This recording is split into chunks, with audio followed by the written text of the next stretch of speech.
आज का वीडियो बहुत ही महत्वपूर्ण होने वाला है। आज मैं इस वीडियो में आपको कुछ ऐसे विशेष नियम बताऊंगी जो सुबह प्रत्येक घर की महिला को अपनाने चाहिए अगर वह अपने घर की, अपने परिवार की, अपने पति की, अपने बच्चों की सर्वांगीण विकास और उन्नति होना देखना चाहती है और चाहती है कि उसके घर में पीढ़ी दर पीढ़ी धन और वैभव और संतान परंपरा चलती रहे। तो प्रत्येक गृहिणी के लिए ये नियम अपनाने बहुत ही जरूरी हैं। दोस्तों, वैसे तो मैं रोज बहुत बिजी रहती हूँ, लेकिन आज संडे का दिन था, इसीलिए मैंने समय निकाल करके आपके लिए यह वीडियो बनाया है। तो वीडियो को पूरा देखिएगा और अगर वीडियो पसंद आए तो वीडियो को लाइक करिए, शेयर करिए और मेरे चैनल को सब्सक्राइब करिए। दोस्तों, चलिए मैं आपको वो सारे नियम करके दिखाती हूँ जो प्रत्येक गृहिणी को अवश्य करने चाहिए। सबसे पहले तो हमें ब्रह्म मुहूर्त में उठ करके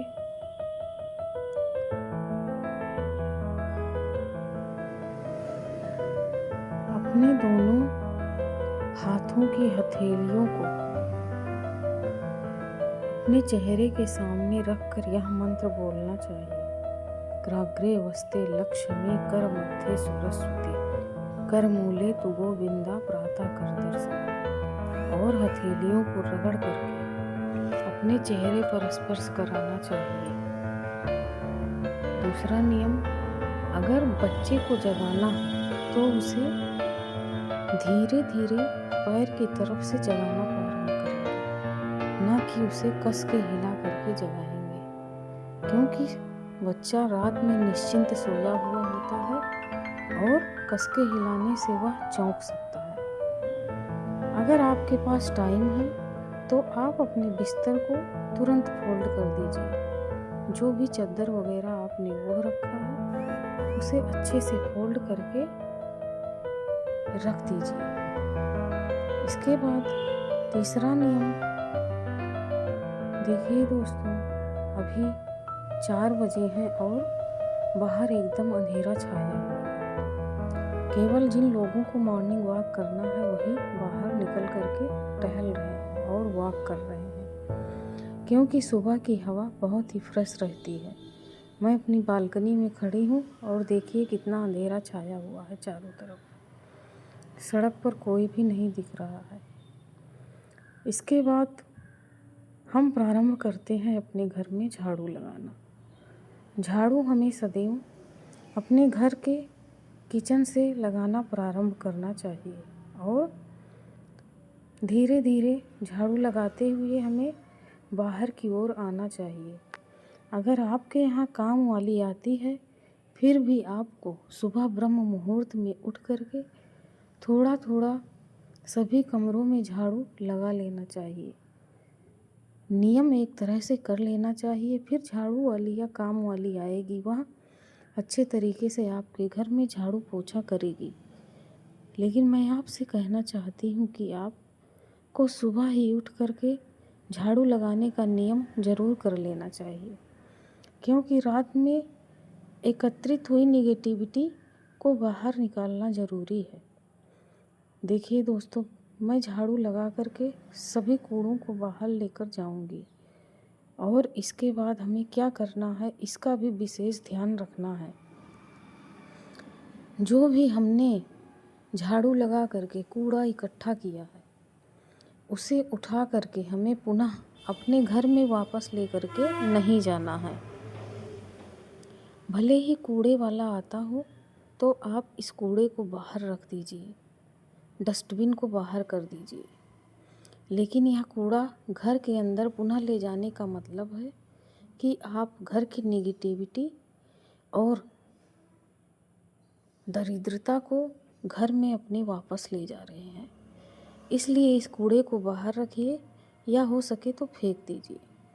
फिर पोछा लगाने का नियम आप अच्छे से कर लीजिए। अगर पोछा लगाने वाली नहीं आती है तो कोई बात नहीं, आप अगला प्रोसेस करिए। इसमें आपको थोड़ा सा जल ले करके घर के मुख्य दरवाजे पर ज़रूर छिड़कना चाहिए। इससे पितृदेव प्रसन्न होते हैं और रात की निगेटिविटी से उत्पन्न हुई नकारात्मक ऊर्जा हमारे घर में नहीं आ पाती है और छोटे छोटे कीड़े मकोड़े भी हमारे घर में प्रवेश नहीं कर पाते हैं, जिससे हमारे घर की बीमारियां दूर रहती हैं। दोस्तों देखिए, मैंने किचन को रात में क्लीन करके रखा था, लेकिन थोड़ा सा नियम ज़रूर कर लेना चाहिए।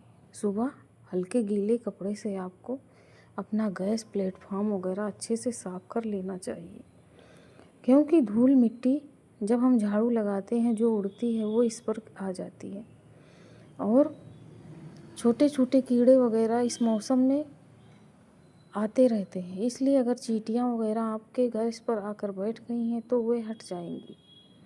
देखिए दोस्तों, मैंने रात में मेहंदी भिगाया था कढ़ाई में, वह भी रखा हुआ है।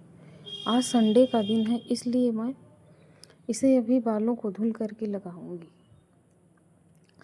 अब मैं रात में जो बच्चों ने दूध वगैरह पिया था वह बर्तन धुलूंगी। दोस्तों, दूध बच्चे सारा रात में पीते हैं, क्योंकि रात में दूध पीना बहुत ही लाभदायक होता है और आप भी अपने बच्चों को ताज़ा दूध रात में भोजन के बाद ज़रूर दिया करिए। इससे बच्चों में पाचन तो अच्छा होता ही है, उनको कैल्शियम भी प्राप्त होता है। अब मैंने वो सारे बर्तन धुल लिए हैं और बाथरूम को अच्छे से क्लीन कर दूंगी, फिर मैं करूंगी स्नान। दोस्तों, प्रत्येक गृहिणी को चाहिए कि अपने घर में दोनों टाइम सुबह और शाम 5 मिनट ही सही, लेकिन पूजा पाठ अवश्य करें, क्योंकि पूजा पाठ करने से हमारे घर में सकारात्मक ऊर्जा का प्रसार होता है और देवी देवताओं का आशीर्वाद हमारे घर परिवार को, हमारे बच्चों को प्राप्त होता है और हमें अपने धर्म से जुड़े रहना चाहिए। इसके बाद मैं आ गई हूँ सूर्य देव को जल चढ़ाने, क्योंकि सूर्य देव को जल चढ़ाना बहुत ही अच्छा होता है और जो भी व्यक्ति सुबह ब्रह्म मुहूर्त में उठ करके उगते हुए सूर्य को जल चढ़ाकर उसका स्वागत करता है, उसे सूर्यदेव अपनी आशीर्वाद और अपनी शक्ति प्रदान करते हैं, जिससे उसमें तेज बढ़ता है। उसके बाद अगर आपके पास समय है तो अपने घर में द्वार पूजन अवश्य करिए। दोस्तों, जब भी समय मिले आप गेरू या फिर हल्दी या चावल के आटे से छोटी सी रंगोली बना करके फूल थोड़ा चढ़ा दीजिए, अक्षत चढ़ा दीजिए और वहाँ धूप बत्ती जला करके एक दीपक अवश्य लगाइए। ऐसा करने से माता लक्ष्मी प्रसन्न होती हैं और माता लक्ष्मी का आशीर्वाद आपके घर परिवार में सदैव बना रहता है। देखिए दोस्तों, अब मैं आ गई हूँ अपने किचन में। मेरा यह रोज़ का नियम है। अब मैं पी रही हूँ गुनगुना पानी। कुछ लोग सुबह उठकर सबसे पहले गुनगुना पानी पीते हैं, आप भी पी सकते हैं, लेकिन मैं पूजा पाठ करने के बाद ही पानी पीती हूँ, पहले नहीं। यह मेरा नियम है। अब आपको जो उचित लगे आप कर सकते हैं। देखिए दोस्तों, आज संडे का दिन है और बच्चे और हस्बैंड सब घर पर ही हैं। मैं आज सोच रही हूँ कुछ स्पेशल बना दूँ, जिससे वह भी खुश हो जाएंगे और थोड़ा ब्रेकफास्ट में चेंजिंग हो जाएगा। दोस्तों, वैसे तो रोज़ ब्रेकफास्ट में कुछ हेल्दी और जल्दी बनने वाला ही बनाती हूँ, क्योंकि बच्चों को स्कूल जाना होता है और मुझे ड्यूटी। लेकिन आज सोच रही हूँ मैं कि आलू और अरवी को मिक्स करके बिना मसाले वाली सब्ज़ी बना दूँ और खस्ती करारी पूड़ियाँ, जो मेरे बच्चों को बहुत ही पसंद है। दोस्तों, ये पूड़ी बहुत ही टेस्टी बनती है और इसे आप बिना सब्ज़ी के भी सब खा सकते हैं। इसमें मैं डालती हूँ थोड़ा सा गेहूं का आटा। वैसे मैं मल्टीग्रेन आटा यूज करती हूँ, आप गेहूं के आटे का भी यूज कर सकते हैं। और थोड़ी सी सूजी, 2 चम्मच घी, क्रश करके डालें इसमें अजवाइन और हल्का सा नमक। फिर इसे आप थोड़ा टाइट ही गूँथ लीजिए और गूँथ करके इसे ढक करके रख देंगे। फिर इससे हम 15 मिनट बाद या आधे घंटे बाद पूड़ियाँ बनाना शुरू करेंगे। दोस्तों, ये पूड़ी बहुत ही टेस्टी लगती है और क्रिस्पी, खाने में बहुत ही अच्छा लगता है। देखिए, मैंने आटा गूँथ लिया है और इसे मैं अभी थोड़ा और गूँथूँगी। आटे को ऐसे मुट्ठी बांध करके गूँथना चाहिए। कहते हैं ऐसा करने से परिवार में आपकी इज्जत बढ़ती है और परिवार के लोग आपकी मुट्ठी में रहते हैं, ऐसा बड़े बूढ़े कहते हैं। इसीलिए आप भी आटा इसी तरह गूँथा करिए और अपनी अंगुलियों की छाप आटे पर ज़रूर छोड़ा करिए। देखिए दोस्तों, अब मेरे पास कुछ टाइम बचा हुआ था, इसमें मैं थोड़ा सा डस्टिंग का काम कर लूँगी, क्योंकि अभी बच्चे उठ जाएंगे तो मैं उनके लिए गर्मा गर्म नाश्ता बनाऊँगी। इसीलिए हमें समय का यूज करना भी अच्छे से आना चाहिए, क्योंकि हम गृहिणियाँ ही हैं जो अपने घर को अच्छे से व्यवस्थित और साफ़ सुथरा रखते हैं।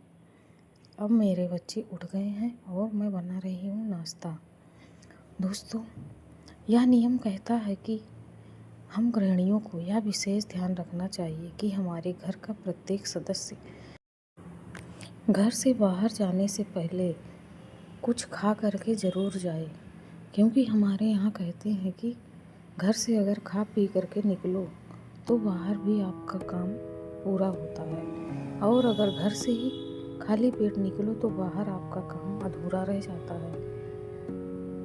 और अपना काम अगर आप पूरा करना चाहते हैं, अपने बच्चों का भविष्य उज्जवल बनाना चाहते हैं, तो आप यदि माँ हैं या पत्नी हैं या फिर बहू हैं, तो आपको इस बात का ध्यान रखना चाहिए। वीडियो पसंद आई हो तो वीडियो को लाइक करें, शेयर करें और इसी तरह के नियमों को जानने के लिए मेरे चैनल को ज़रूर सब्सक्राइब करें।